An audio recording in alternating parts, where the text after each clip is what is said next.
Dejanje številka 2 v trodejanki z Velenjčani po prvi tekmi četrtfinala pokala prejšnji teden sedaj sledi najprej povratni obračun, potem pa v soboto še prvenstvena tekma.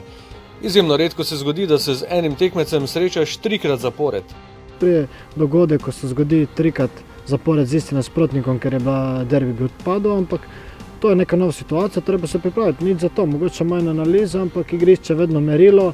Bo mogoče malce čudno, če enemu nasprotnemu igralcu ponudiš neko finto, eno tekmo, se bo takoj čez 3 dni, on bo sigurno pripravljen, da ne bo spet nasedel, mogoče z takega nekega taktičnega stališča bo mogoče malce težje, ampak vse v slovenski ligi igramo 4krat na leto z istimi nasprotniki, tako da večjih neznank ni.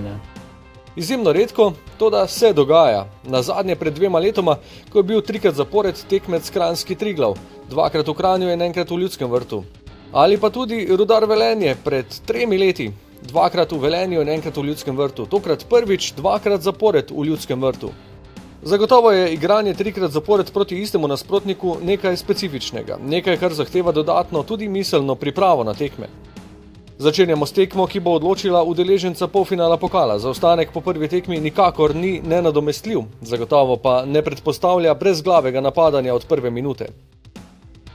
Maribor Rudar, torej v tem tednu v Ljudskem vrtu kar 2krat. Najprej četrtfinale pokala, potem pa še nadaljevanje prvenstva.